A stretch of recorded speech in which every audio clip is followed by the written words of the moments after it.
Hi Ethan, this is Alan Cockrell with ABC, former hitting coach for the Colorado Rockies and the Seattle Mariners. We're going to take a look at your video this morning. Ethan, one of the first things I always look for is that as hitters we are under balance and that we maintain balance throughout the entire hitting process from setup to finish. So what I always look for is to make sure that these knees remain inside the feet and that the head remains inside the knees. That for me makes sure that we're under good balance, and as you can see here, your setup is in a very good balanced position. Okay, we'll run this forward to the load phase. In the load phase, what we're trying to do is gather energy to the inside part of our back leg, into this inner thigh area right in here. We want to make sure that this back knee doesn't get too far over this back foot. Certainly we don't want it to sway outside this back foot, but right here I think you're somewhat borderline in gathering your energy into your backside or loading into your backside. We just want to try to keep it right on that inner thigh area. Okay, we're going to run this forward now to the next phase, which is getting the foot down. I'm sure you've heard that term several times. It's not until the back heel firmly plants in the ground. As you can see, most hitters, yourself included, the toe will land first, but that heel needs to land and get on the ground before we are fully loaded. Okay, so you get into the loaded position right here.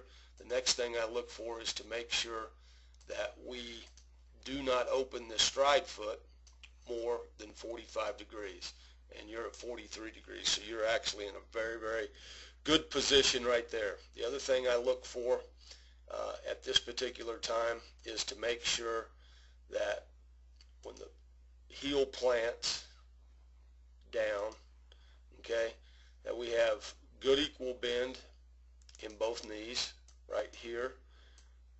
Good equal bend. We're in a good athletic position. These hips are square, okay, more in this area right here. We don't want this front hip to leak early, all right, and that'll happen if the stride foot is more open than 45, which yours isn't, or if this front knee starts to stiffen up a little bit too quick. And by too quick, I mean basically prior to contact. We want the front knee will actually stiffen at contact, especially on the balls that are middle in, inner third. The front knee will stiffen, and that will be our brace as we go forward. On pitches middle away, we'll probably actually have a little bit of bend in that knee so that we can continue to stay through the ball that's middle away or outer third. But this might be an area to just pay attention to right here, making sure that this front knee doesn't stiffen too quickly. Okay, now we'll move into the first move with the lower half. Ethan, I want you to know that the lower half provides a couple things. But number one, obviously it's balance, but the second thing is it provides direction to the ball. It also provides drive through the ball. So that's our power source. So this first move is going to be the back knee drives forward into the inner part of the front thigh. Okay, we've transferred, what we're doing, we're transferring weight, or we're transferring energy and power into the inside part of this front leg. Okay, you're making a nice solid first move here. Now as we move forward, the first move with the hands is the elbow will drive into the slot. You've probably heard that term. The slot is just off the rib cage or the back hip. Okay, so it gets into a position that we call the connected position. Shoulder, elbow, back hip are all in alignment. One thing we want to be careful of is that our hands right here do not work ahead of our connection prior to this shoulder, this back elbow, and this back hip being in alignment. If we do so, we tend to lose power. We also, on pitches middle away, outer third, we'll have a tendency to push through that ball instead of actually release the barrel and feel the bat speed going through that ball middle away and driving that ball into right center. Okay, so we'll go forward. Now after the connection, the hands will start to run in front of the body. All right, we want our hands to move just past our center of gravity, which is our belt buckle or our belly button. So we'll run forward. You get your hands working in front. Okay, we'll take it to contact.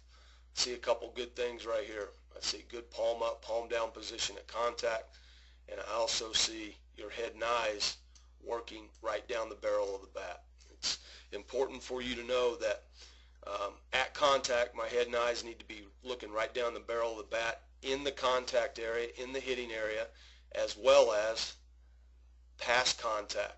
Okay? As soon as my head and eyes start to leave the hitting area, okay, my swing is over.